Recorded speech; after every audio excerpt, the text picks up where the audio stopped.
So today I'm going to be ranking all of the Teenage Mutant Ninja Turtles movies solely for the fact that I was bored and I just wanted to make a video, and this is what I came up with. So here we go.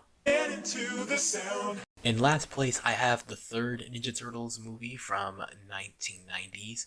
The reason why I have this one as my least favorite Ninja Turtles movie is the fact that the movie is just really freaking corny, and most of the time during this time travel stuff, it's not really that engaging. It's kind of silly. Like, there are some funny moments, but there's more cringy moments, if anything. So, so it's not that the fact that it's super terrible, but I just think that this one is the weakest.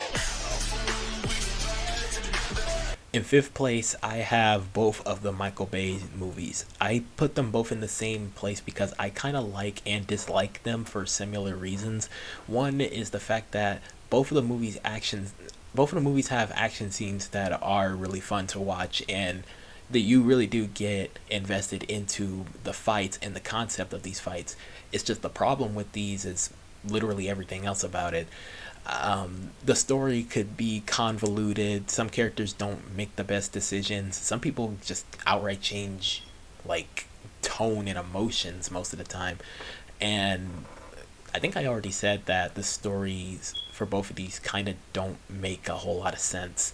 So I put this a little bit above the third movie solely for the fact that at least the action is fun to watch for both of these movies. But I just feel like the story and characters kind of bring it down a bit for me to say that I barely enjoyed this one a little bit more than the third film from the 90s.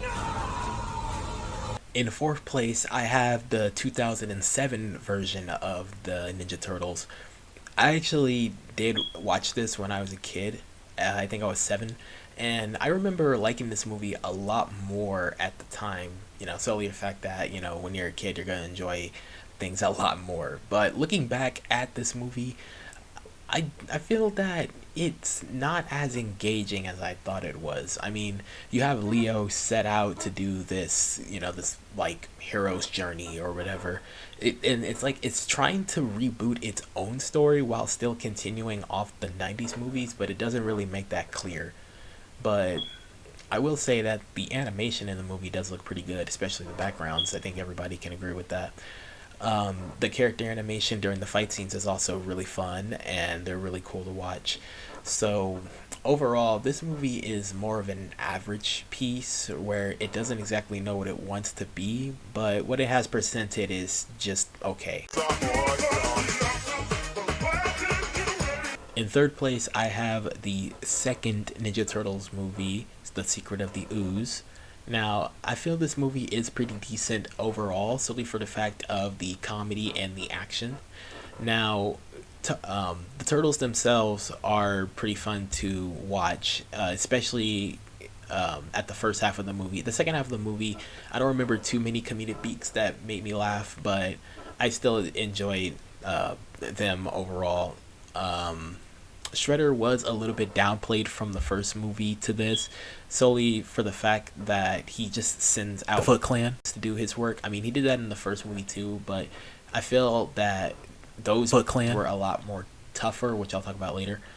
Um, and Tukar and Razor, sorry if I mispronounced their names, they were they were a little bit too childish to be taken seriously as villains. I get that that was the point, but based off of those character designs, they should have been a little bit more serious than just them coming out as babies. They were babies.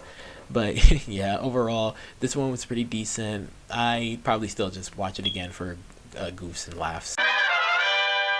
For second place, I have Batman versus the Ninja Turtles. I really, really enjoy this one. I saw this movie with my cousin, and me and him had a bunch of fun poking out all the Easter eggs that would be spotted into the movie. And solely for the fact that this isn't the type of crossover that most people wouldn't expect if there wasn't a comic based off of it. But I feel that this movie works in a way where if you know both of these properties, the more you're gonna enjoy Batman versus the Ninja Turtles. So I really enjoyed everything about it. The voice acting was nice. The animation was pretty good. Um, Batman was really interesting. All of the turtles were really interesting. I like this version of Robin. Shredder was threatening, Joker was threatening, and that after credit scene really really made me excited to see that there should be a sequel. I might look this up later if there is one that's going to be made, but overall I really did like the results of Batman versus the Ninja Turtles. At number one, I have the original Ninja Turtles movie from 1990. This one is mostly nostalgic for me. This was my second introduction to the Ninja Turtles. The first Ninja Turtles movie I saw was the 2007 one, but I feel this one works and it still kind of holds up in a way where the simple story works out in its favor. You know, it's just the Turtles trying to stop the Shredder, and a lot of good things happen in between the movie. It balances comedy and dramatic moments really well. Nothing in the movie feels like filler, especially what happens in between. You know, that one fight scene that caused the fire. The music is the music is definitely 80s 90s sounding, but I don't think it sounds that bad. I think it sounds pretty good. The first movie also has a really threatening Shredder, which I feel that him and his Foot Clan, at least we got to see a proper training scene with them to see how they get tougher throughout the movie to stop the turtles, which is what happens in the quarter of the movie. If you saw the movie, then you know what happens. And the ending fight where the Shredder does meet the Ninja Turtles is actually a lot of fun to watch, and that whole third act was pretty good. The music, the action, the comedy bits. I think that movie just works out in his favor, and that's why I have this one at number one at the list. So, yeah, that's just random thoughts of the day. Teenage Mutant Ninja Turtles.